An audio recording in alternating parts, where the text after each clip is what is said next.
Side by side. Okay, but that's not the episode yet. That's tomorrow's episode. Oh my Oh, okay. I'm God. sorry. I'm sorry. Nope. We're just Terrible. warming up. Terrible. There's many things I still haven't done. I haven't reprioritized the internet. Mhm. But yes, we are warming up for the show. We are manually resharing the links. So if you're there, please comment, let us know, and Yeah, do I mean- like and share the link while we're doing the same. Yeah, we wouldn't have to do this ourselves if we had like a prod team who could like share it for us. Mm. Then they'd be Yung mga, manually. direct, pakishare na. But we're not there yet. Although we were there before. When you mean there before? No, when we had Nick helping us and Deck. But that was a completely different show. Yeah, that was a completely different show. So it came with the show, not us. Yeah.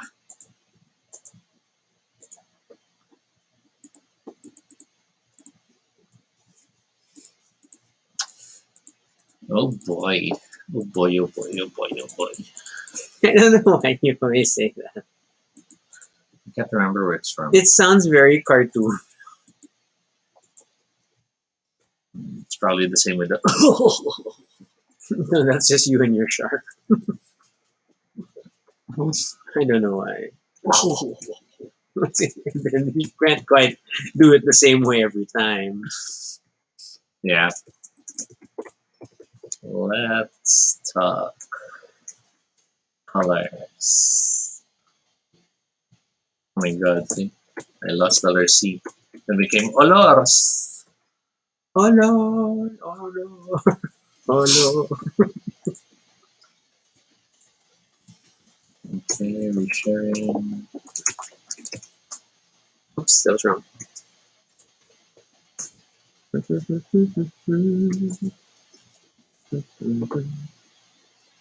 Yeah. Okay. Manually resharing. Hey, Aina.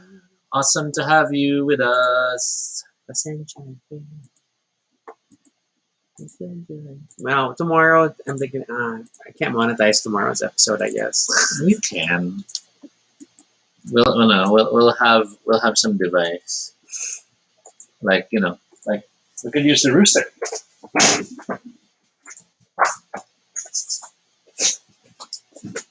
See, we could use a rooster. isn't it a chicken? Or chicken. I It's a choose- rooster, but it has red. So No, that's not how it goes. But, you 'Cause know. chickens have waddles we too. can do that. So once we're talking about, and if the guy and the girl wants to do it and have, then we. We might also trigger many dogs in different homes with this chicken clicker. Well, if you like doing the doggy, then it's a way to do it. See, we can do that, and it allows us to still monetize it. I don't know. We'll see. Whether it's about blow, or or X. You're gonna Miranda yourself into a corner. Hey, you're Pico, going to- long time no see. Your chicken clicker will not be at the right time. Yeah, see the clicker.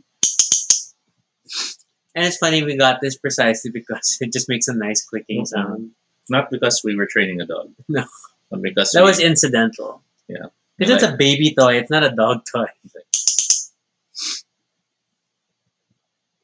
You're not gonna stop all night. Do you want me to? Carpal tunnel moment. Stop. Oh my gosh. Oh my gosh. So it deserves an episode of its own, but I never really watched Friends, and Rocky has been having me go through it. We're at season 8 now, I think. Oh my gosh. And there is this frightening realization that the show seems to have taken so many things from my life. And we'll have a full episode to talk about that in the future. But it's just freaky how many moments there are wherein we're watching an episode and I'll look at Rocky and I go, really? They're talking about that? It's quite amusing. And it's so tempting to talk about it now, but we have to hold back and wait for that episode. Only because it's just gonna be hilarious. And I want Noel to be there because I think Noel And we will. need Nico. Because Well, Nico is very big into Friends. oh, then Nico and Noel, because Noel was the one who's all he knows all about the one with the blank and the one with the blank. And, yeah. So yeah. This episode, on the other hand, is not about friends, and we shall officially start in one more minute. Of course, Oh, something gets into my eye right now. yeah, mine too in my left eye. Itchy. Pasensya, Phil. And then, yeah, I'm getting all weird white highlight moments. It means we have to cut hair. The white hair pops out more as they get longer. Then we just cut hair, and then it's more manageable. Yeah, but like my white hair's everywhere. Oh, I haven't made See? my appointment. for Look at that, Saturday. that's all white hair. Some have salt and pepper. I have flour and chocolate. Your hair is not chocolate. Okay, I guess we should start. It's 9:20. I contest the chocolate. So we are just about to start. Enjoy this brief interruption as we show you our intro sequence. It's not an interruption if it's our intro sequence. It's part of the show.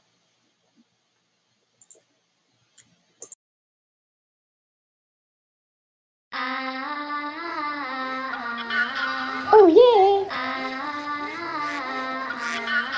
Really great! Hey everyone, this is Toby. And this is Rocky. And if it's your first time here, welcome to Baduy Pride, a little space on the internet where we talk about anything we want. It is completely unscripted and not entirely accurate, but at least it's honest. Join us. We talk about everything and anything random live. And if it's not your first time here, thank you so much for joining us again. It's a Thursday night, which means the topic can go in any direction. And today we chose another topic from the requested list of topics. Yeah, I'm going to read how it was originally requested. So Kenny, who is not here yet, asked, colors, colon, can you paint with all wavelengths of the light? Parenthesis, favorite colors, colors as a game mechanic, significant colors in pop culture, color system in comics/media. So the subject is really color, but that's like it's quite expansive. And actually, I've been a little worried about how we're going to tackle this. I mean, on the one hand, it seems like it fits nicely because it's Pride Month and Mhm. rainbows are a big thing for the LGBTQI plus community. But at the same time, it's just very wide. It's like so many. It's everything about color. Mhm. So how do you want to start, Toby? And I need to clean my glasses. So the tricky thing about color is that there are many ways to tackle it because there are many ways color interacts with people. There's color based on light. There's color based on material or mixture.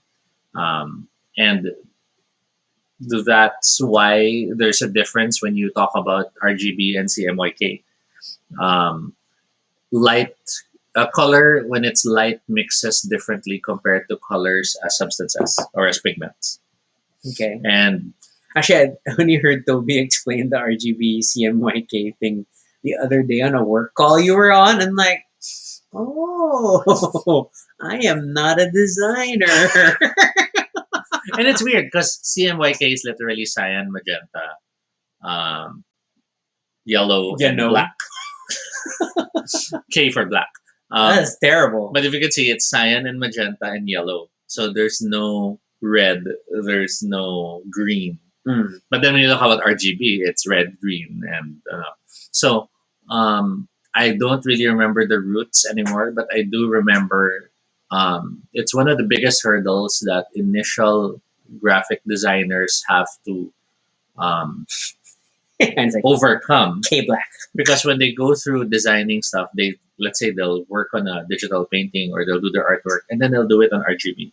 And then when they have it printed, why did it change? Why is the contrast all wrong and stuff like that? I mean, So- like as someone who works in digital marketing, and from time to time we find ourselves doing print materials for clients, and it's such a pain because then we're always like, what are the requirements of the printer? And then the client, of course, is like, whatever standard. But in our experience, even between printers, it's never standard, and We never have. Sometimes the color set wrong. Sometimes the bleed is incorrect, and all this fun stuff. So the official terminology is RGB is the additive color mixing model, and that's usually for light. Because when you mix light and you add them, so red and green when you add them, then they become yellow. Red and blue when you add them becomes violet, magenta, depending on how you decide to call it. Because people sometimes vary which color, which for that. Oh, that's funky though, because this is light. Yes. Okay. And this was something I experienced when I got into theater and Yeah, production because we'd have light filters and there was that moment of bakit why is it not working the same way I'm Yeah. used to when I'm mixing paint? Yeah, and it's also bothersome because you're used to dealing with the primary colors, Mm. red, blue, and yellow, Now and then yeah. red. Now the and most prominent whatever. thing about additive is when all of them are together, It's white. you get white, But that I understand which goes against from a prism. which Yeah. goes against common sense when you're thinking of the subtractive color mixing method, which is CMYK, because then you have black as one of the core things, but as you remove from it, you then get the other possible shades. Okay. So you're basically subtractive. You subtract light from the paper by adding more color. Wow, and they're really committed to that K as black, huh? Mm-hmm. Because it's key black. Mm-hmm. Okay. Okay. Because black tends to be your what's the word? Baseline. Well, I'm trying to find the other word for key, but parang all the tones on your print will be based on that black tone. Ooh, Ina says she used to put her eyes super near an old TV in the 80s to see the individual RGB, diode things. And Mhm. like, yeah, that's bad. but yes, totally to that. Okay. Now, beyond that, you have what we call the color wheel basics, which is the primary, secondary, and tertiary colors. This then has the division of warm and cool colors, Mhm. and then has the division of complementary. And I forgot what was the opposite of complementary. Angry. There you go. Analogous. Analogous and triadic. Then you have the differences between hue, shade, tint, and tone. Okay. Well, Toby's just giving a color theory lecture. Because two of those are basically when you add gray or when you add white. That's tint and tone. Yeah. Looking at the website you're on. And then Okay. shade is when you add black. So it's when very you add Toby. so so it's very funny how you sometimes have people na parang the tone's wrong. But when you're saying that in the artistic perspective, that means It needs more or it's less the wrong gray. it's the wrong grade of gray that's being added. Okay. But then they might be saying the tone as color. And that's where confusion abounds. Yeah, whenever I find myself giving feedback to our design Mhm. team, my I will say my opinion and almost sheepishly immediately remind them, but I am not a designer. Mhm. This is just my perspective as a person. It looks weird. And then you have for complementary, just so it's clear, those are the opposite colors. I like Um, I like this thing. I Mhm. like this part of the color wheel thing. I mean, we learned it in art class, mhm. and then I got super married to like I think everything I would color would follow these principles because then I like it felt very appealing. But then then you kind of look back and like, oh, so I end up with Decepticons who Mhm. are purple and yellow, and then you see the patterns of Yeah. color behavior. Because the beauty of complementary colors is since they're the opposite ends in the wheel, then they're the best contrast. Yes. And this is in opposition to analogous colors, which is the ones near it. So it's parang within the spectrum, what kind of works better? They're friends. Yeah. The And then triadic is weird. yeah, triadic is when you have the colors that match in the equal spaces. But then triadic is very useful when you're trying to design an overall color and all. So like let's say you want the floor to work well with the curtains and to work well with the decor, then that's where triadic comes in. Because if you go complementary in your It's room, painful. yeah, and then if you go analogous naman, analogous, I don't know how to say it. I would say analogous. It suddenly feels like you're either monotone or you're very hospital. Yeah, Like white to grays. or it leads to people asking, "Are you colorblind?" You know, because you seem to have painted your stuff in a single color. Okay, yeah, that's true. So that's the. It's like a threesome, according to Mitch. Well, Wow, Mitch, what a way to open by joining the I was gonna say the class today, the episode today. We're gonna talk about that tomorrow. well, that's a no? very colorful thing to think about. Did you put the chicken away already? I think that deserved the chicken. One more, so it's 3. Yay. Okay. Yeah. Now that's the design, artistic side to color. Mm. Beyond that, we then have the emotional, interpretative side of color, wherein red is anger Passion. or passion, yellow is fear Madness. or madness. Yeah, white is purity or innocence or spirituality. Black is despair, but it could also mean emptiness and could also mean calm. Blue tends to be introspective, but can also be sadness. So notice that the meanings are very varied because again, it's an interpretation. And it's cultural. Because like it's the same way how white can represent death in Asian Yeah. cultures, but then can just be more about purity and innocence in Western cultures. So And all these it's weddings fascinating. with the white dresses are Yeah. like, yay, death. And then we go to the more spiritual side, wherein the colors then correspond to the chakras. Um, the chakras are so you have the root chakra, which is red, which does have to do with a lot of sex, passion, emotions. Oh, it looks like a rainbow still. Then you have the violet chakra on the top, which is the crown, which is spirituality, which is seeing beyond yourself. My favorite, of course, is the green chakra, which is supposedly the heart. But then they also tend to reflect the green connecting to the stomach because your hunger and your heart are connected. So it's your how you doing color. Okay. Blue is the throat chakra, so it's communication, it's messages and the like. And then with all these different colored meanings, Kenny is late. hey Kenny, you also have then the uses of color when it comes to spiritual or meta spiritual approaches. For example, blue is protective and claiming. Yellow is defensive, or it's different from protective. Yellow is much more aggressive na protection. Whereas blue is parang barrier. Ganyan. And then green tends to be healing. Mitch, orange entice food. Well, I think that's different from the spiritual meaning versus like its usage in popular culture and design. The orange being enticing for food is because of how it works with the analogous, because it's yellow, orange, and red that Warm. works very well together. Yeah, hence Jollibee's entire color palette and McDonald's also. But then Burger King went triadic with the yellow, a very different orange, very vibrant yellow, and then a blue. So it had that nice triangle of colors that it uses. But funny when it comes to like assigning meaning to colors. I am fascinated by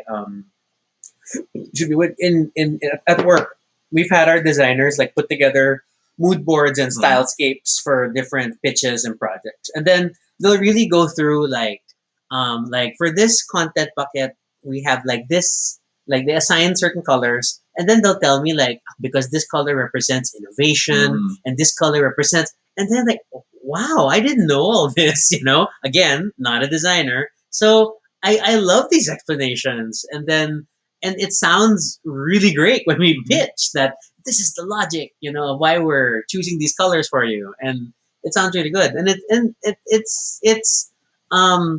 it's researched stuff. It's like what the current design trends tell us how colors are being used. It's like how a lot of tech companies are very blue, and like it's a very common tech theme to play with the cool blues, and all these things. So I'm absolutely fascinated by these applications of color.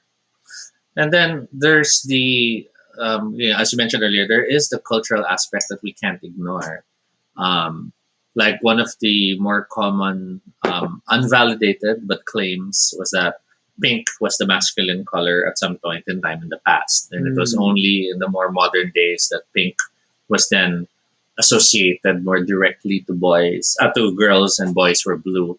Um, it's not final. There's no hard evidence of that being factual, but it's a common statement that some make. There was that internet popular statement that blue did not exist in the medieval age, which of course is a misunderstanding of certain terminologies. But the claim supposedly that if you look at a lot of old writings, they describe the sea as wine colored rather than blue and all this and that. It's only later on because blue was a later pigment created. But it doesn't really necessarily hold if you look at other resources and sources. It's just that culturally things are affected. One might say the sea is blue, but then in certain parts of the It's world, the sea green. is green. Or brown. And that's why you would have people who would describe it differently. I remember there was a time I was in Cebu and there was there's all this seaweed. Oh, okay, yeah, yeah. So it was like, there was like hair in the water. Yeah. So it's So- now greenish So brown. the water just looked brown. And I Yeah. was like, is this clean? And they're like, no, it's healthy water. Just that there's really seaweed. So yung ganung mga aspects. And then you of course have um, the interesting fact that there are colors that we will never see Mm. because we are also limited by the visual spectrum.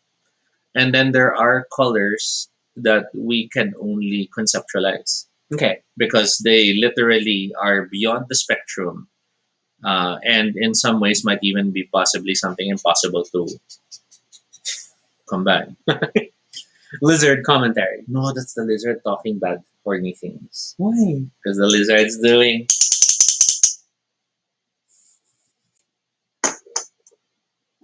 Anyway, I would be more scared kung sumagot. Okay, so Mitch is like, what's with all the shades of gray for tech companies?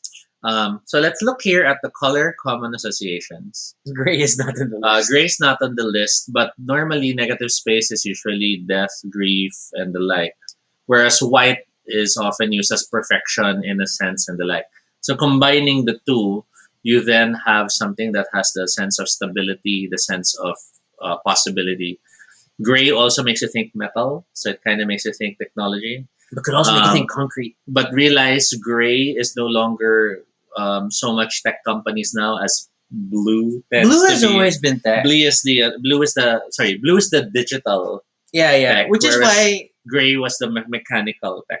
hence you have companies like, whether it's the AT&Ts, the Globes, so many tech companies Mhm. primarily use blue as their main color. It's why a lot of Google products, as much as they have many colors, but the Mhm. predominant tone for most Google products is blue and white. So it's that balance for tech. And then Mitch's like, also, what's with this switch with color and fruit, orange and tangerine? Ayan. So I asked that This to is Aina. Toby's favorite question. I asked that to Aina some years back. Yes. So what came fruit? What came first? What the came fruit fruit? or the colors? Did someone look at the fruit and go, "Oh, that's an orange. I can have a color just like this." Or did someone go, "Oh, look at that fruit. It's like the color orange," and they started coloring it orange. And Mrs. Stan is here. Hello, hello. Hey, Mrs. Tan. So yeah, what was her answer though? So if I remember correctly, when we looked at the story behind the word fruit, the word orange, Okay. there. So Hey Google, what's the etymology of the color orange?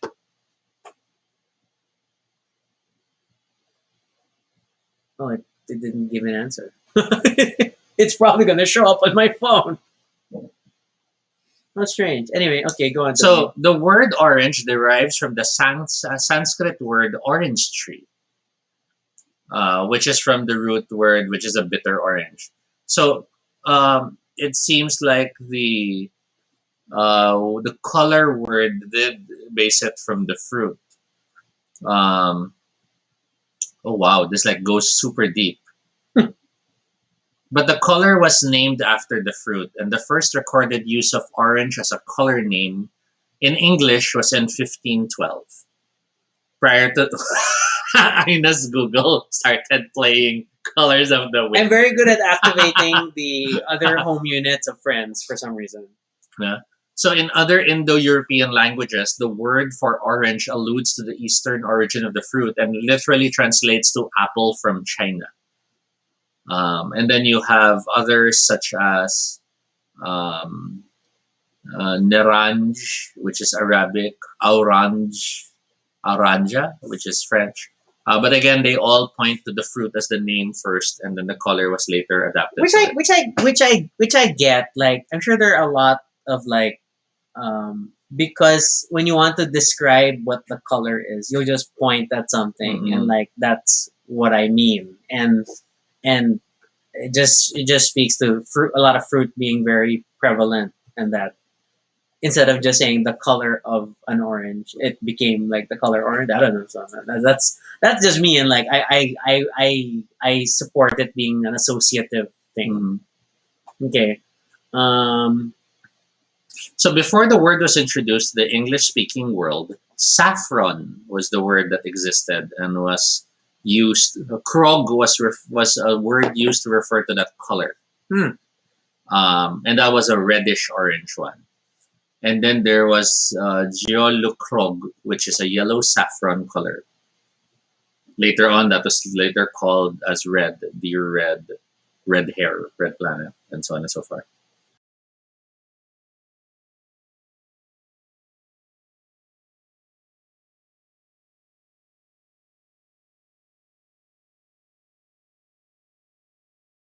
But no, it's like, are we back? I think we're back. Sorry, we're still doing the stars updates every now and then. Now, since this is a Pride-inspired episode, we cannot skip how the colors relate as well to the Pride flag. Mm. So, And I love how the pride flag throws people off because it's only 6 colors and Mhm. not 7. At least the modern pride flag is only 6 colors, which is kind of strange, but it is. so the rainbow flag is a symbol of, back then it was a symbol of LGBT pride because at that time it was a much more narrow understanding of the spectrum.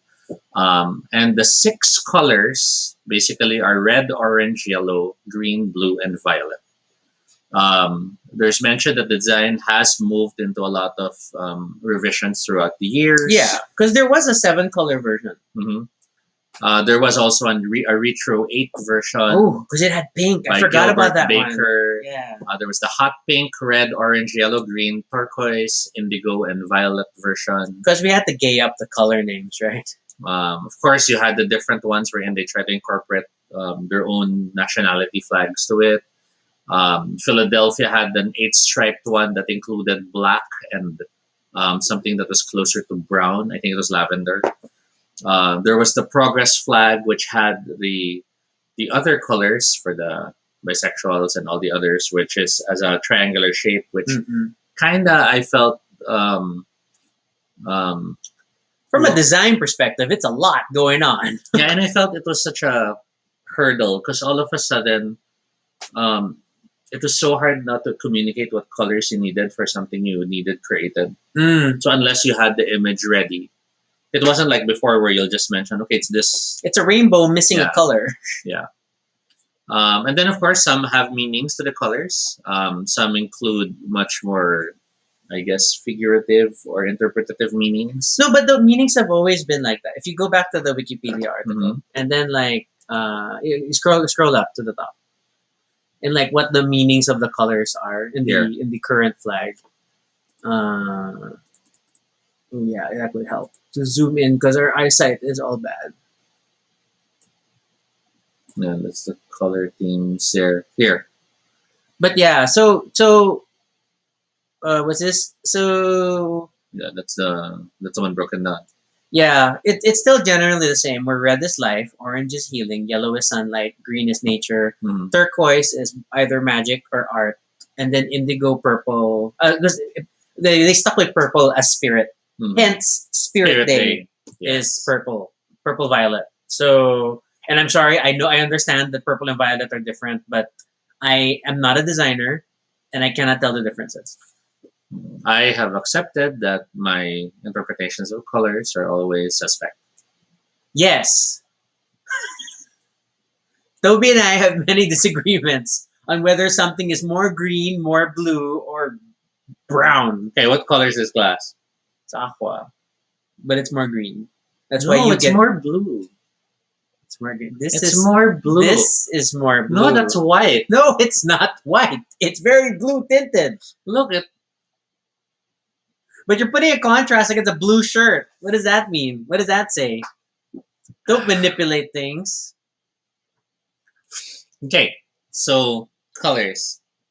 When you talk about magic, on the other hand, and stuff like that, colors then becomes again very different depending on the cultural backgrounds you're looking at. I'm not sure where to go when we Um, jumped into magic. Okay. Because we have, like when you talk about supernatural stuff in the Philippines, you have the mga itim na duende, puting duende, which Oh, supposedly the white ones are the nice ones, the black ones are the bad ones, but overall this one is still a European influence on our belief system Mhm. because ours really has the red duendes, and then you have the variations of everything from the white ladies to the different color themes when it comes to mambabarang and the like. Mhm. So depending again on who you ask, the colors vary and the reasons vary. Yeah, it reminds me of like how is this? I mean, and I can only rely on popular media depictions of Mhm. things like Wicca and like what color candle should you be burning Mhm. and whatnot, and you see this in any other show or movie that deals with the occult, Mhm. and they seem to have their own patterns for rituals and whatnot, and it all depends on the originating culture, of Mhm. course. So yeah, Aina mentions colonialism. We can't ignore the fact that that does have an effect. But beyond just colonialism, there is of course the effect as well of storytelling and narrative. Um, One might be portrayed in a villainous manner and therefore talk about how white ladies are evil and they're white because they're ghosts and they're dead. Whereas the other one might see it as white ladies are suffering and are in need of help, and that's why they're white because they're mourning and they need help. So your mileage may vary depending on the story you hear. Excuse me. Kenny shares that cup is not just blue, it's not turquoise, it's not lapis, it's actually cerulean. It's everyone quoting the Devil Wears Prada right now. Why you sigh? Mitch did it too. But she's just more direct. The Devil But Wears isn't Prada. cerulean a different shade altogether?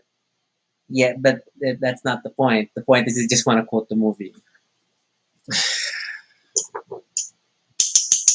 Okay. I don't know where that one's going. Okay.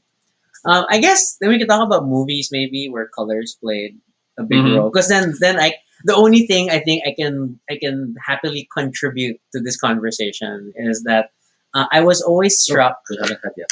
But yeah, go on. Yeah, I was always struck by like Hero. This one beats me. Yeah, it's divisible by two. Um, wait, I shouldn't have phrased it that way.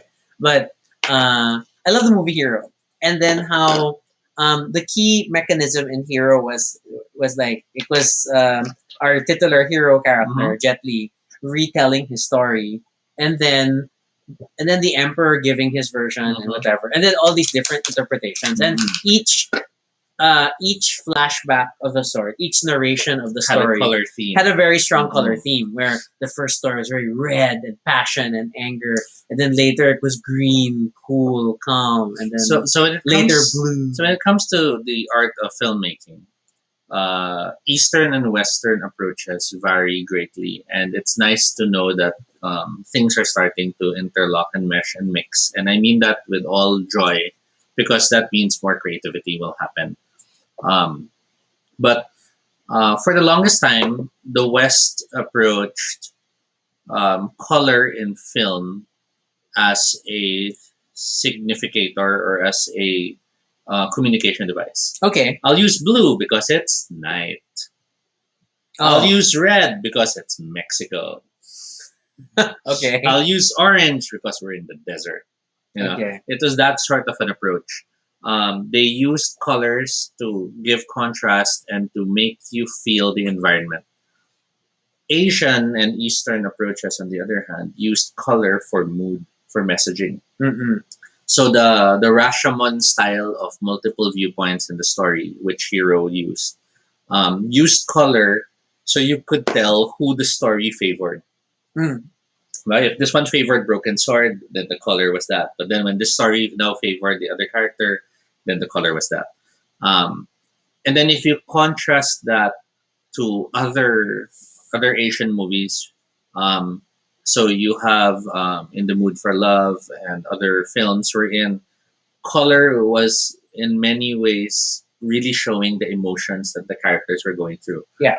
Whether it's through lighting or through the very set design around them. Mm-mm. You'll have a character entering in green and then sits around furniture and it's still mostly green because you realize that's the mood that you want them to portray. Which is why we love Houses of the Blooded, because that was Mm-mm. pretty much an RPG game that celebrated that as well. Yeah, which is that's also why I like Hero in that sense, and then Mhm. like how the color theming of the story, because ultimately it was the same events Mm-mm. retold from different perspectives or different interpretations of the same Yeah. event. So technically, they should have been wearing the same things, Mhm. but because of the fact that and this is Ang Lee, right? Mhm. Wanted to visually convey the differences in the stories, then he literally had them in different Sorry, postures. have to double check. Ang Lee was Crouching Tiger. Oh, Hero was Zhang Zimin. Oh, okay. Sorry. All right, Yeah. there. All right. So, but yeah, then I just love that. I love that Mhm. contrast. I mean, plus it's just a kick-ass movie. So, I'm trying to think what else. What other movies like had super use of at least that color that felt more than just background. A lot of the more avant-garde or artistic movies were the ones that really utilized color. That's Um, true. So when you look at films such as oh my gosh, my brain's not working on the name of the movies, but I'm seeing them in my head. Oh my gosh, it's not working. Describe the movie. No, no. Let's play the game. No, that's going to be more embarrassing. What movie is Toby thinking of? Did it have a woman? Did it? I'm trying to help you. No. Okay. I'm trying to speak, Toby. Did it have a woman and a man? So many of the more artistic films Were they have doing a thing? everything from Brazil to the original one prior to Vanilla Sky, which was something Ice. Oh my god, I forgot. the Eyes Spanish- Wide Shut. No. There was a Spanish name Oh, for the okay. movie that came before Vanilla Sky.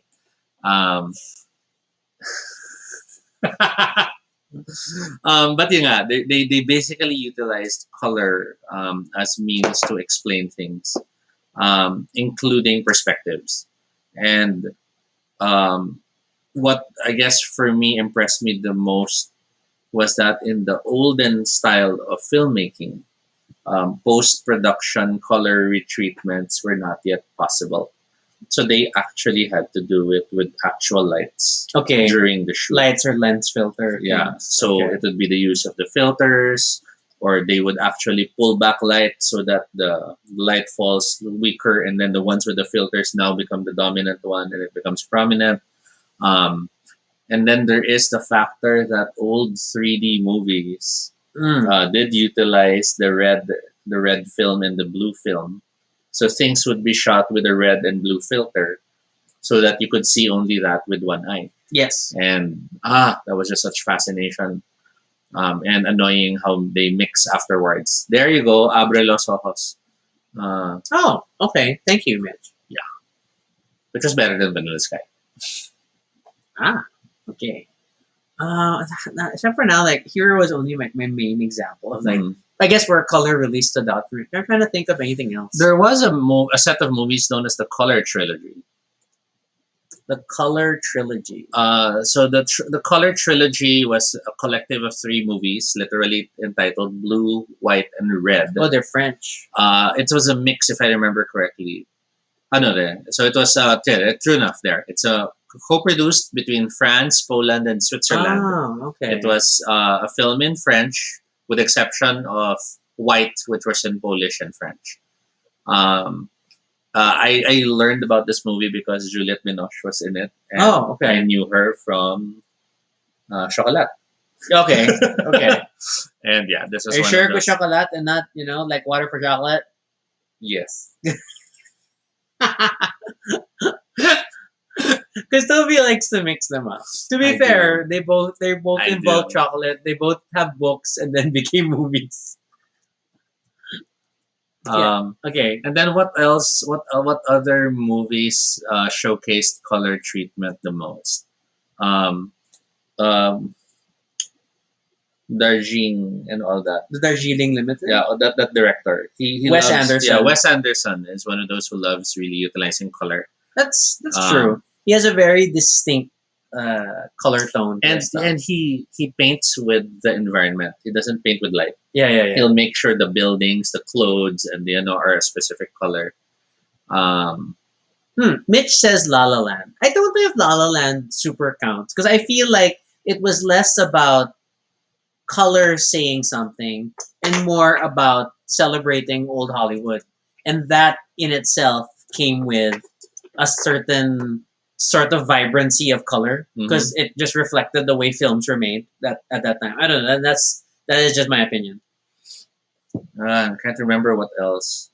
Because there was Fringe that used color to hint if it was in the actual universe or the alternate universe. Okay, there were color cues, Mhm. yes. What was that other one? I think it was The Room that utilized color to represent the past or in relation to the future and not use the sepia tone.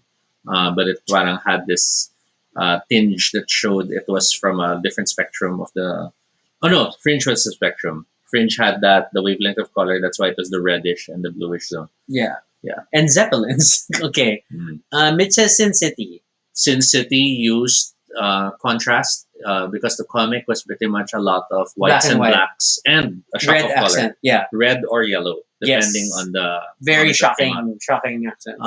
Another production that was similar to that was The Spirit, because that comic was also approached in that manner.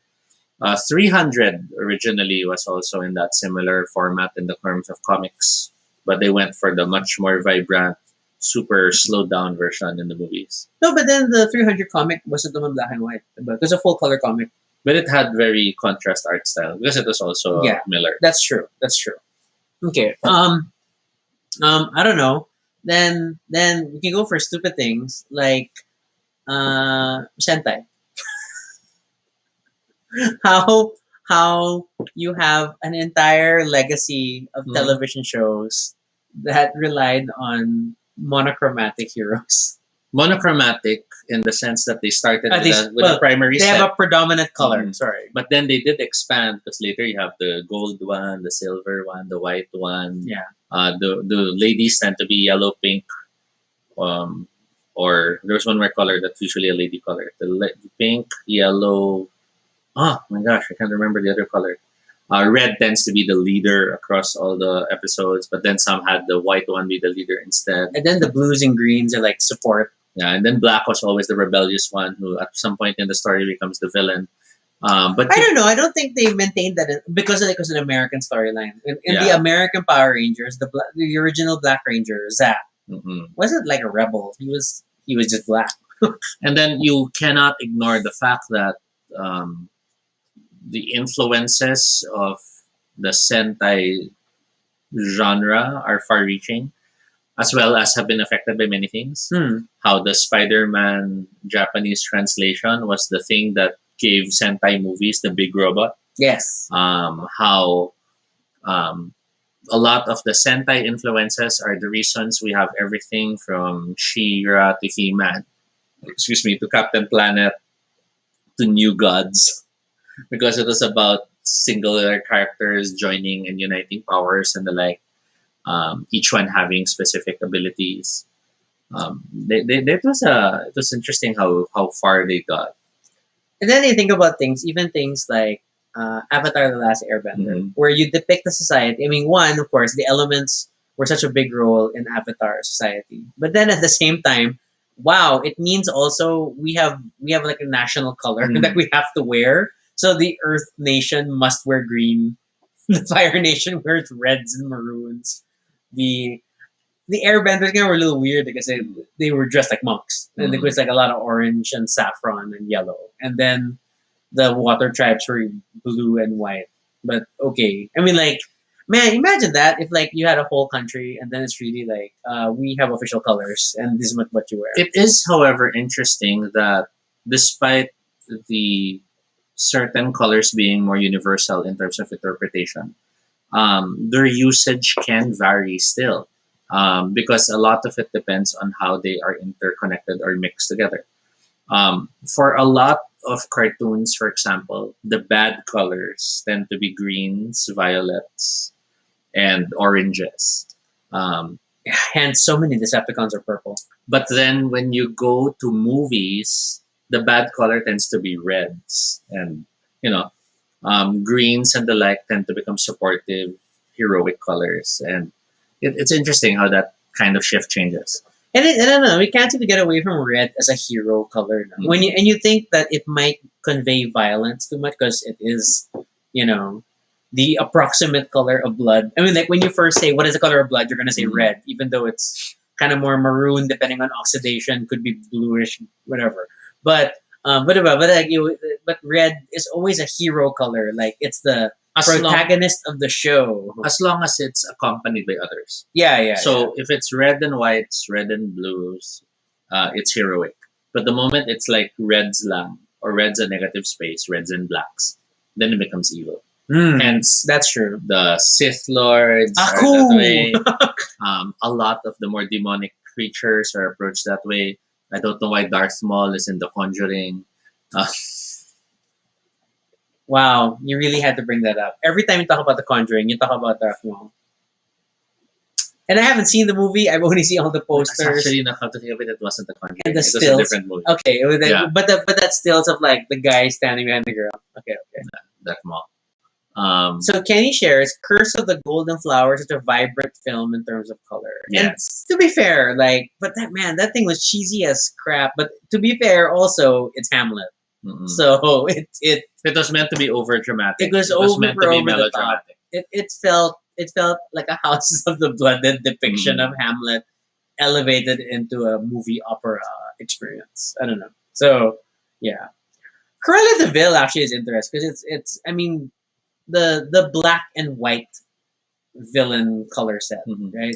But I think Cruella de Vil as a villain visually was because she stood out against the norm. So everyone was in normal clothes, so they were all in more subdued tones. And then we had someone who was a shock of contrast. So that's what made her the villain. Likewise, if you look at the other villains like Ursula or Captain Hook, again, they are the ones who visually are made to stand out. Diba? In Little Mermaid, you had a wide range of normal colors, of gowns, and ganyan. But then Ursula becomes violets and blacks. Yes. So it sobrang stands out again. In Peter Pan, even if the Lost Boys were all dressed in mix match of different clothes and outfits, the shock red of Hook is again what makes him stand out. So I guess there's that visual attempt to communicate and separate to make sure that the villain is clear. And it's in that case that some films, sadly, in their attempts to be more real, fail then to deliver and communicate that. Yeah, I was reminded of this because we were going over the Neil Gaiman Masterclass again at work, and then he talks about in terms of his discussion of character, he talks about funny hats where he likes to give characters distinctive traits because you're helping the reader Yes. distinguish. And at the same time, we apply the same thing often to movies and TV where, to help us remember who is who, you have to kind of convey that visually as well. Apart because we're not always going to remember their names upon the first mention. The touchy thing though is that is an old technique that now is being challenged. Because in the past, We'll have the smart guy. So let's make sure he has the glasses so you can visually tell he's a smart guy. Mhm. Diba? We'll have the rocker. Then let's give him the ganyang hair and we identify immediately he's a rocker. But then for many that started to look more stereotypical, and then further than that, it started to become a question of improper representation sometimes. But in an attempt to be more open, so now let's say you have four characters and all of them have funky fun hair, but then you can't now easily automatically connect who's playing what role. Mm-mm. So there is a downside to that, but in many ways that's the point, that it wanted to show we are not all following the stereotype. Yeah. Just because you have glasses doesn't mean you're a nerd. Well, to be fair, the way Neil Gaiman naman put it, it's not so much playing the stereotype, Yeah, but giving having- distinguishing characteristics. And there's a difference. There's a Yeah. difference in the two. But sadly, especially when it comes to commercials and to some degree TV, because you are working on a smaller budget and a similarly scaled writing staff, then there is a tendency to lean on stereotype to like play that up. So I see that pitfall. Mhm. Okay, what else for colors? There was a question about games that make strong use of color, and I'm wondering what's a good example. One where color is not necessarily a mechanic, but then it's kind of like a nice element to it. I probably is Azul, Mhm. the the mosaic building game, but Mhm. you have very distinct colored tiles and patterns depicting the different Mhm. tile pieces. There's And- blocos, which is Oh, yeah. which was literally you putting what's the word? Polyminos. Yeah, Right? That's the term, right? Tetris bricks. Yeah, putting polyminos of different of your color onto the board, and as you play, you can very quickly at a glance tell who's got what. Mm-mm. There's stuff like Queen Domino and King Domino, which was literally trying to form larger expanses of a color when you play your turns in order to In get a more domino points. style. Yeah. I've always been fascinated how board games have evolved to have those plastic player markers. What do So you mean? whatever your player piece is, when you put that plastic thing in the bottom, that's your piece. Okay. Like in the Tokaido's Collector's Yes, in Edition. Hokkaido we have that. We don't have that in Lords of the Ice Garden, but we had that in another one. And then the Avatar Pro Bending game also Yes. had color markers for And- people. And the Sci-Fi War one. Cry Havoc? Yes. Yeah, Cry Havoc also has color markers. So that was interesting kasi you might have characters that are specifically a color, Mm. but this faction is green. But then since you're the blue player, you can just put those blue bases and they're still yours. Of course, Kenny asked, was it intentional to feature Bob Ross, Art of Chill this Yes. week with colors? Of course it was. We plan out our episodes, Kenny. Do we look like we're people who don't think about what we do? If we were, we'd focus more on social media. So, That's why color. Toby is shade. I am adding black. So, what else? What else was color specific games that we took note of? Because there are games that sadly fail to use contrast nicely. Mm. So like we have, what was the name of the thing? The one that Karen liked, that I was able to get on Mask of the Red Death. Yes, Mask of the Red Death was a beautiful looking game, gothic Tim Burton-esque feels. But then It's a lot of black and red. but then their colors, I guess in a desire to avoid looking too colorful, they tried to make everything subdued. Mm, But mm. tuloy, when you look at it, they all look like they're the same color. Yeah. So that was kind of sad that fell apart in that way. I have a not necessarily about the game itself, but the recurring player token colors. Mm. And like how there are certain colors that you expect to become player colors. So Mhm. like I will always gravitate to blue, Yes. and Toby will look for green. Mhm. Mitch will look for yellow and things like that, Jovan Red, if I remember or correctly. black. Or black. Yeah. And it throws us off when we encounter games that do not follow these colors. So there's violet, There's brown. We're looking at you, Great Western Trail. Oh yes, Um, Great Western Trail is like a super weird color mix. And we know that some of them are decisions in order to try to be more colorblind friendly. yes, But I kind of like it when when accessibility, that's the word. yes, When accessibility in board games is approached more not just by color but through patterns. yes. That's what made more sense to me. I like that in our recently we've been on and off playing The Crew, which is a trick taking game. And the manual specifically reminds you that Mhm. not apart from colors, each suit of cards is also defined by a symbol. Yeah. So then you can, so if you have colorblind concerns, then for accessibility they put a symbol also to distinguish. So that's nice. But at the same time, there are universal expectations of certain colors. So, for example, if you look at any game manual or any video game, the moment something splashes red, you have that instinctive feel that that's a negative moment. Yeah, That's a penalty to your score. That's something wrong you did, and we're looking at you, Undo, for being one of those games we're in. These are good things, and they're all red. So why are they good? Um, and then you have, of course, in video games, uh, there's a tendency to see green as healing, Oh yeah, that's blue true. as protection, yellow as extra damage, Yeah, and, and then then red as damage and then purple as poison. or green. Well, that was the early green, but then green kasi has been co-opted na for healing. Yeah, but there used to be a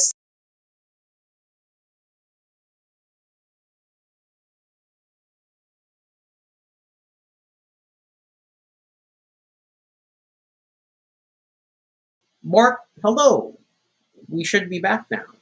And I realized I did not start the timer. So Mitch cites, yeah, the annoying online board games where we can't choose our colors. Mm-mm. Looking at you, Terraforming Mars.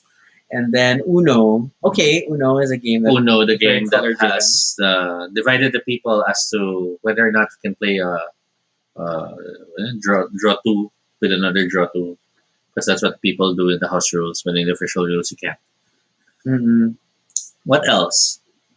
Uno, let's go. Beyond Oh, beyond games. before we go that, my last is just like, as much as I love Tokaido, the player colors are actually a little odd because they went very light. So it's a light blue. Yeah, It's a weird yellow orange. That parang almost pastel, not Yeah, quite yeah. pastel. But then colors. suddenly there's that deep purple. Yeah. Like what was going on there?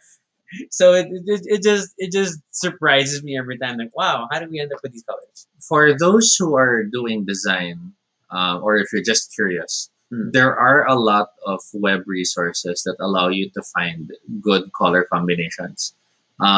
Because color, in the end, does correspond to math.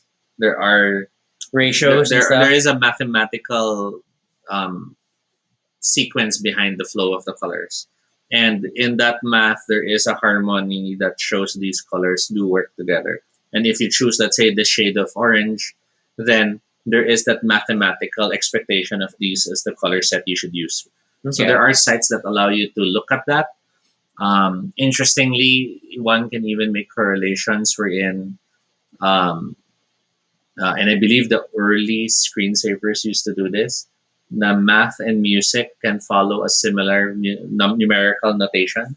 So as music plays the notes, then you're hitting these colors at the same time, and that's what you're showing Mm, in a I lot don't of the remember patterns this. and stuff. Okay.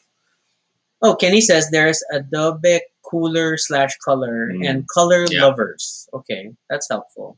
As a person who is now just tinkering with Canva for the silliest of things, today I made an animated birthday greeting for office mates, and then they're like, "Wow, Rocky made effort," and like, "Thanks, Canva." Not really. Like, but I look like a designer. Now to go the odd direction, Okay. there is the fact that color is in many ways both a harmonic and an illusion. Because it is- Okay, what do you mean? There's the harmonic side wherein it's the pulses of light in terms of the wavelength, and that's why infrared has the longer, slower arcs, Okay. and ultraviolet has the fast, rapid, smaller frequencies. Okay. But then there is the fact that color is also dependent on the beholder. So the colors we see are not the same colors certain animals see, or certain Oh. configurations of the eye will register. When you first started about the wavelength thing, I was getting excited. Oh, we're going to talk about light being both a particle and a wave. And like, ooh, I love that part of. Okay, But yeah, but that is part of that, right? Because if light can be affected in that way by the observer, Mm-mm. then aren't you changing colors when you look at it as well? Then you introduce Heisenberg. Okay, because Heisenberg uncertainty principle argues that you cannot, by observing a thing, you affect the thing, Mm-mm. and hence when you, especially when you get to the microscopic whatever scale, and how you see things with a magnifying glass or whatever powerful microscope Mm-mm. with the aid of light. But then when you're dealing with subatomic particles that are smaller than photons, The light itself then the affects it. bouncing of the photon will affect how you can see it, and thus you cannot see the location of an Mhm. electron and then measure its speed at the same time, and all that stuff. Yes. So, but I love Heisenberg. And yeah, and that's why, in as much as colors are set, colors are also interpretations. Mm-mm. Because when it comes to light, how we read it can be different, although there may be standards we set.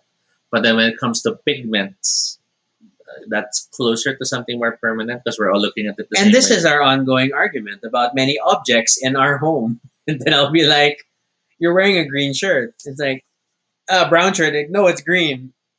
And like, it's brown. At best, it's olive. See, our shirts are changing. Uh, Like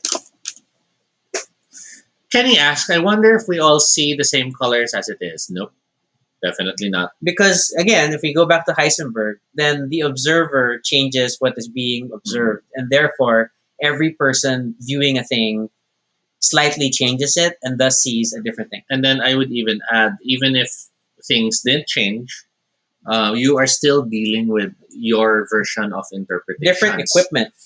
Just as certain cultures can describe and distinguish 12 different types of snow, just as certain cultures can recognize up to 20 varieties of corn, Mm.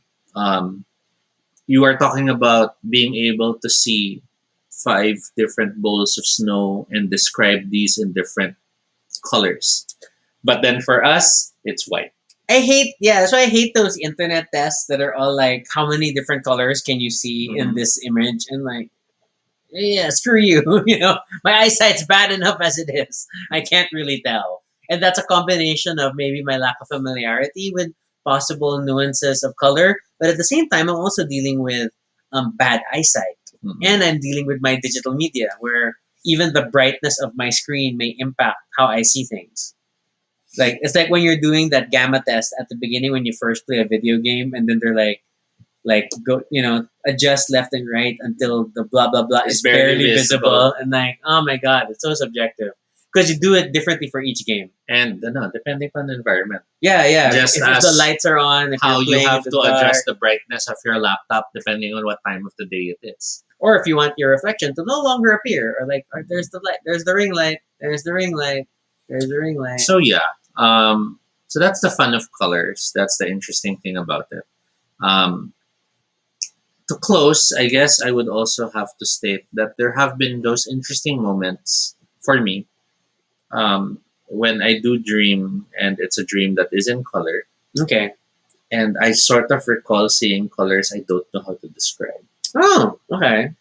So those are always the frustrating things because it's not just colors. I've also had, I hear songs and it's like a cool song, and I wake up and I'm like, I can't remember how it sounds. I want to like hum it or something. But then there are those. This is very common with There are those mixed colors which I get so frustrated trying to find a way to recreate them. memory loss is common in the Blue City. But yeah, that's what makes the world fascinating.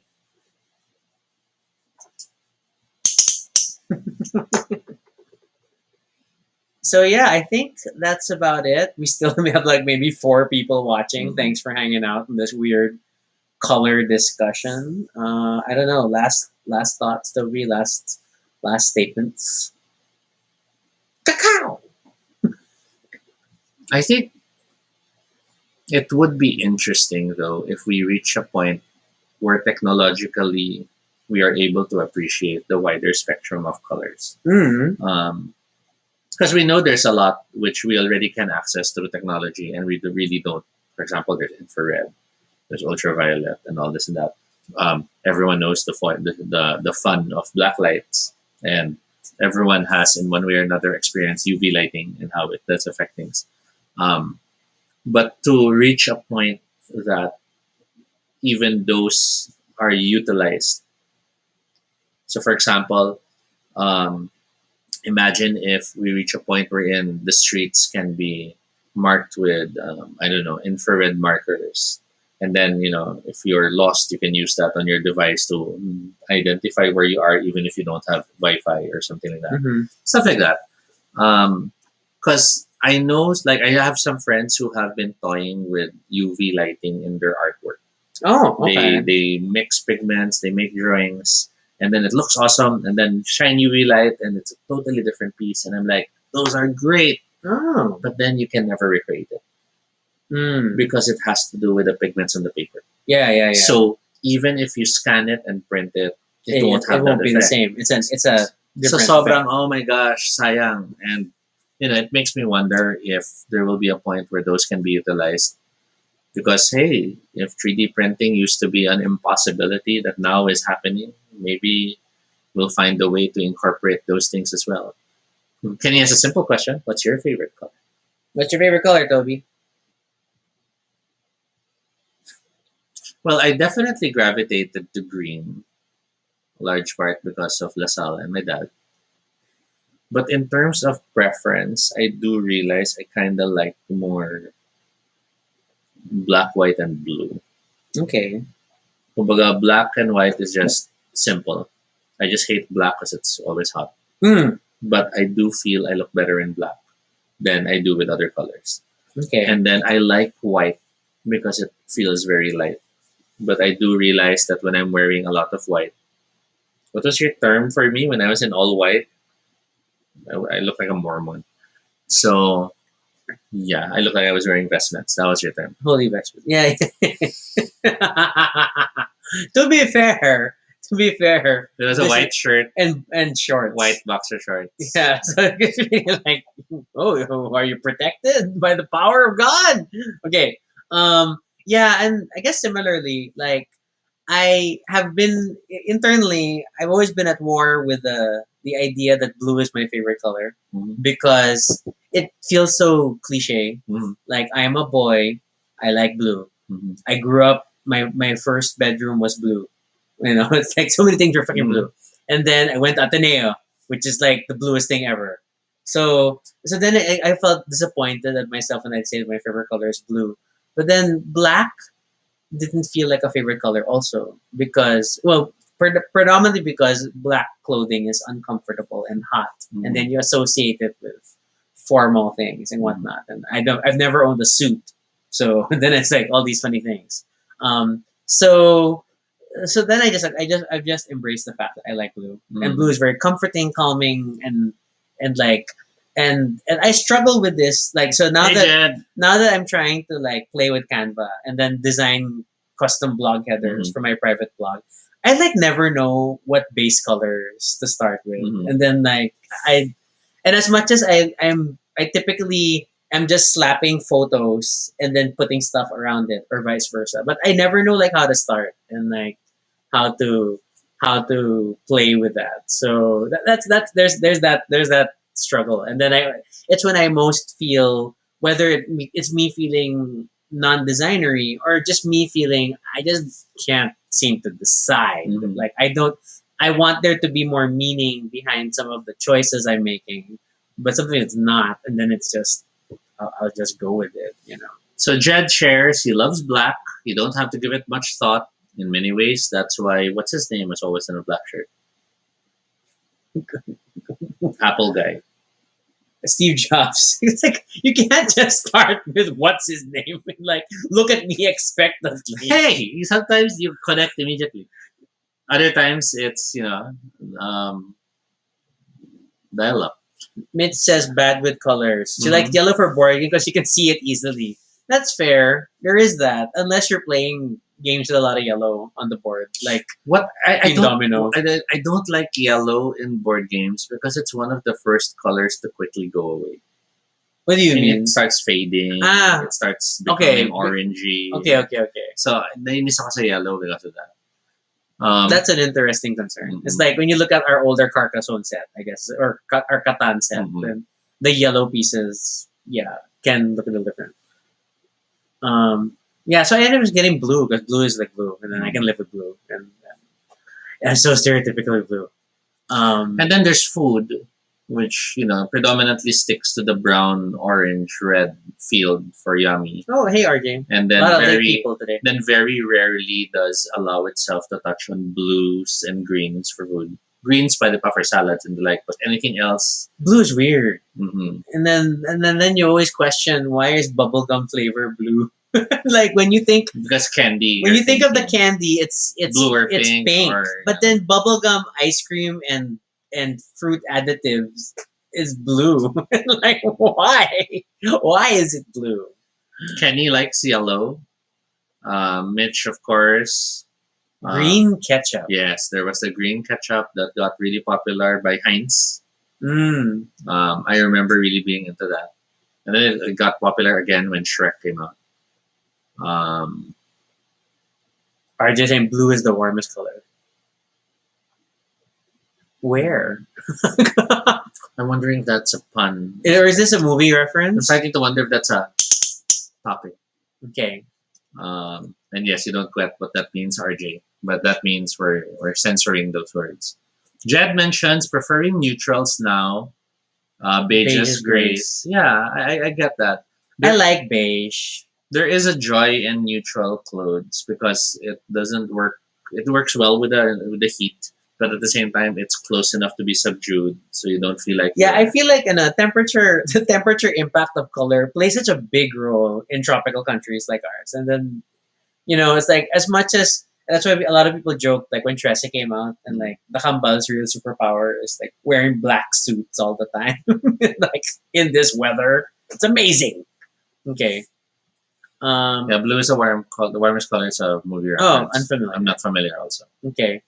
I guess if I were to have a final note, I think that my feelings towards color are still like best represented by the different sizes of Crayola crayon boxes, Mhm, where 8 colors never feels like enough.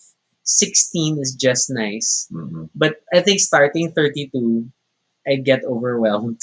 So when it gets to the big, huge 64 color sets, Mhm. it's like I will never use all these colors, and I'm always breaking down the basic colors because I still would, when I was coloring, I would still think very literally like this will be blue, and then I can't think beyond those colors. This is blue, this is yellow, and whatever. And then when you get to these combined colors, like I don't know when I'm gonna use this because this is not how I was taught color association. You point to a thing and you say one color. You're not gonna point and say red, orange, or indigo, and then it My just messed me up. my guilty pleasure with Crayola was the sharpener. Oh, Because okay. the sharpener would then have all these mix of colors. But it's only like you have to get the bigger box to get Mhm. the built-in sharpener. And then I'd get all those shavings. and then I'd melt them together. Oh, And then it okay. turns into this sad black brown mush. Okay. But before it turns into that black brown mush, it's like space. It's like darkness with bursts of color, and Mhm. I was always happy with that. Yeah, Kenny's like 24 is a good number. Yeah, the 24 box set I think was like the most I can work with, and then it just gets crazy beyond that. So as a tangent, I read this from another thread. Interestingly, the sales of Crayola skyrocketed with the start of the pandemic In the US, in the Western US. countries. Yeah, Okay. but local in the Philippines, super drop. I think I saw this Yeah. post also. And a large reason behind that was that there is that disconnect in terms of homeschooling to use crayons and the like, because I feel that's still a social status level. Mm-mm. Younger students Kids from lower income families, they won't spend money on crayons. They'll spend money on pencils, on paper. And to be fair, even like when I think about when would I most likely buy a box of crayons, because it was specifically listed That's a in the school required requirement. school supply requirement, then you must get a Mhm. minimum this color set. And then if you think about it, the only other time you will encounter crayons is in certain restaurants. Yeah, when it's like the kids kit Yes. or like burgoo. So it's a very different culture when it comes to seeing the purpose of crayons in our lives. Whereas in the Western countries, it's sobrang homeschooling, then it's crayons. It's that's the be creative. Because for us, that still goes beyond what is the acceptable spending priorities of the person. Which is what I super appreciate now about like what your sister is doing and what my sister's been doing with their kids, and like super arts and crafts Crafting things from experiments and boxes, from paper. yeah, and then like remember my sister had her experiment with like homemade kinetic Yes, the sand, texture, and the then texture and experiential things. colored rice, just Mhm. and she had rice dyed different colors And to then help, and it was something. squish. It was and hold. tactile, Yeah. and then it was color instructive, Yeah. and it's just it's something that maybe to some degree it's a bit of a privilege to have Mhm. the time and the brain space to put things like this together and to think about it, but yeah, it's a gift. It's a super gift for your kids, and to really get them. Oh! I guess last thing, which is just super random, is that um, my sister showed me. She got Crayola had this new gimmick where it's a coloring book with a special set of pens that only work on that book, Mm. and it's not like when you shade it a set color comes. It's still a set of pens that have individual colors, but Mhm. then they only mark the book, or they only appear as So colored they won't on the color book. the house. You can't paint the walls. and Supposedly, yes. Of course, me being me would say that, but you're still smearing a chemical on your walls stuff. Mhm. because it's still painting something. It's just translucent, except in the presence of the agent Yeah. on the paper. But that's pretty awesome. But it's still pretty cool. It's still pretty cool, and then we were And I think it's cooler than those other gimmicks we're in. It's more a magnetized thing. So when you do that, you're moving away the metal to show the color underneath. And then you've seen yeah. those writing notebook yeah trainer things. I'm not that. So I still like this one. And then oh my god, you see him. He'll go to town with it, and it's still like he hasn't quite learned how to color within the lines, but then he's very violent and like opening 5 pens at a time, and then he'll color with one, drop it, color and drop it. So yeah, but we hope to get him to remember to cap the pen soon, and learn to color in an organized manner. Then I guess that's my last maybe memory. It's like, and I think about coloring. I think it always fascinated me, and I forgot who I first saw do this, which relative, or was it my sister? How there's the people who do coloring books where they trace the inner outline of the box heavily, and then they'll Color it in. color lightly. So it's sort of like The middle. how people do lipstick. Nah, there's that Oh, border. and Yes, they that fill is it in. true. Now that you point that out, and then it's like when I first saw that, oh my god, this is a revelation, because I would normally do a lot of like repeated Try not lines to go over and the try line. not to go over the lines, and then I always would, and then I would be very upset for a while. So when I saw that method, then it was super like, yes, this is how I'm going to color forever. And then I think still like if I never got into the adult coloring book Mhm. craze, but if I were to do that, that is how I would still color. Like I would still trace the inner outline Mhm. and then work my way in. Kenny mentions, reminds me of the colored pens that change the different colors depending on what clear pen I used. Weird smell though. Weren't those just highlighters? No, but I get what you mean. I know, but I used to do that with highlighters. Oh my god, My highlighters. my guilty pleasure in terms of colors was the very wasteful. You just grab whatever colors you want. You cover portions of the paper. Then you grab black and you color over it. Oh Then you scrape off the black We did that art project. And I super love doing that so many times, but it really eats up all your crayons really fast. I remember, like, yeah, so they made us do like a stained glass, not a stained glass, but sort of like Yeah, yeah. a random geometric pattern, and then color it different colors, and then we painted it with acrylic Yeah.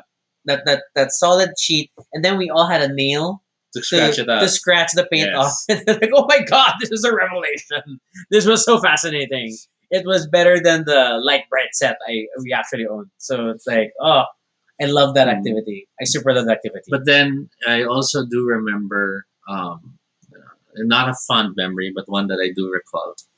There was a point in time in my childhood that I was desperate to try to make my own Play-Doh. Because like I mentioned, I used to play Play-Doh at my sister's friend's house, and I'd play with her Play-Doh. So I wanted to make my own, and I can't remember the name, but there was that craft book of all the making Okay. the puppets and this and that, and make your own clay, which is flour and salt and cornstarch and water. And so I tried making my own, and I tried mixing the colors, and boy, were the colors so bad that I ended up just making, brown gray clay in the end because it all just mixed in together. And of course, I had to taste it. Salty. Yeah. I know we did that, the homemade clay, but then we didn't try to color it. So it was just dull. And then it's salty. Oh, and there's that one too, the one where you melt the crayons and then you spatter it. Then sometimes you blow puff to make it spread out like fireworks. I've never done that. Really? So ultimately art was not my best subject. Like I once got held back in the sense of I didn't get an honor for a quarter because my art grade was terrible. We did everything. We had everything from dipping string in paint, and then you lay it so that when you lift it off, there's this wriggly line patterns, to tie dyeing. This is your Don Bosco life. This was summer. Remember how my titas were always very okay. active for summer. So we had those potato stamps, and we'd carve them, and then we'd stamp everything. Yeah, admittedly, most of my art activity things were predominantly in school. It was like my art subject in school. Although we did have like a fair amount of like books or activity between me and my sister, and like we try a few things, but mostly school. And then I think my last share is one of my biggest mistakes. Was trying to make a costume using crepe paper. Okay, that sounds bad already. And then I sweat. Yeah. Then it fell apart. But the crepe paper is breaking, so I put more crepe paper. Oh no, then you made paper mache. And then eventually I take the costume off. It's colored. And I'm still wearing the costume. That took a few days to fade away. Oh wow. Okay. So I learned that crepe paper can be used to stain things. Yeah, the pigment is very strong, especially when wet. Yeah. I had red-orange hands for a few days. What was the costume? Do you remember the character? Or I think it was a animal? chicken or something. Chicken. But yeah, I remember it was like, it's breaking, so I wrapped more. Yeah. I never really had a lot of costumes. It was just not. At most store bought maybe, but never really a lot of costumes. That's why, because when we did our Apollo and Midnighter thing, that was such a project. That was like, oh my god, are we really doing this? Yeah. And I was like, yes, duct tape. Yeah, but it still included the midnight. It's not working. It's never gonna work. Why did I think we're gonna do this? Yeah. Oh my god, there'll be an arts and craft. It's this is his creative process. There must be the meltdown, the Muppet meltdown. No. Head on piano. That's true. Because the opposite of that is the angry at everyone. Why isn't everyone ready? Moments of. Okay. Yeah. Yeah. So that's this episode on color. I'm thinking if there's any last thing. Yeah, I don't know. Like the crayon example is like, this is a funny one. But think about it now. Like we don't necessarily own a proper set of crayons. Like you don't think of having it unless you have No, a specific project. And I used to. We used to have in Cubao. you have colored But, pens. but I got rid of those. Then. Mm-mm. But yeah, we used to have. I think we still have a few colored pencils there. Yeah, but not like a full set. Like if I don't know. We had a set kasi of water soluble colored pencils. Yeah, that I yeah. was using in my comics, but I kind of gave that up na then. Oh my God, that's one thing we didn't cover: songs and music. Mm. Maybe a different episode. Maybe we can cover that for more. So to wrap it up, I think with the age of digital media, Kenny mentions traditional media is dying. I disagree. I feel that that's always going to be the perspective of people, but it never really happens, and that is why until now books are printed despite digital things existing. Mm-mm. And yes, maybe magazines are dying out, but magazines kasi were never as what's the word? They're an information delivery Yeah, system. they weren't like books. They weren't like you crafted them because you needed to craft them. It was a carrier of something. Even newspapers, you might say na parang newspapers are dying kasi there's online news na rin.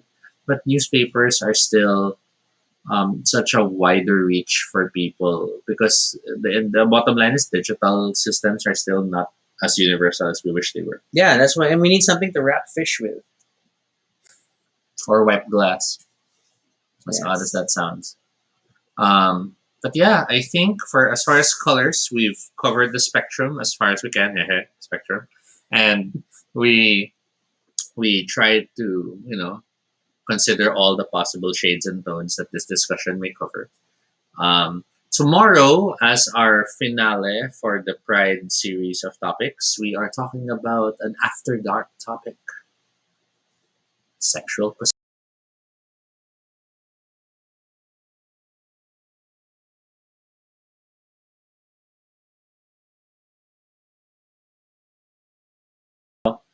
Restream does not like after dark topics. So whenever we talk about positions, we will be using our clicker to make sure that the content will still be Monetization friendly. friendly. So it'll be stuff like, so the position is when the guy inserts the to the other guys, and that's how the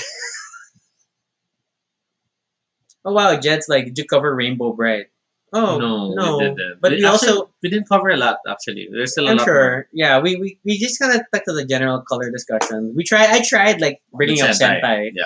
but then I don't have a strong relationship with Rainbow Bright I didn't either. because that's a girl's cartoon. No, I'm kidding. Me, I didn't like Rainbow Bread. I just found her annoying. I like Strawberry Shortcake more than Rainbow Bread. This always comes up. This always comes up. 12 years together. And PP Long. This always comes up. I'm glad you remembered her name this time because the other times you're just like, the one with her. ponytails. The one with the. and they're not even ponytails, they're pigtails. Yes. And it's not the Wendy's girl. Which is. All right. I think that's it. That's an hour and 30 minutes talking about colors And in several in all the ways we errors. Yeah. We hope you had fun because we did had fun, and we hope you'll join us again next time. For questions or suggestions for future episodes, fill up the Google form at bit.ly Baduy Pride Ideas. Thanks again to Kenny for submitting this topic sometime back, and we finally decided to tackle it for Pride Month. You can follow us on Twitter, Altobe No Shade, RG Sunico. You can also check out our blog, baduypride.com, for all the previous episodes and stuff about us. Feel free to continue the conversation in the comments below and let us know, what are your thoughts on color? What are your favorite colors or use of color in popular fiction, media, whatnot? Comment away. And be sure to subscribe for notifications, whether on Facebook or YouTube, so you don't miss our next live stream. Once again, I'm Rocky. And I'm Toby. And this is Baduy Pride. Good night, everyone.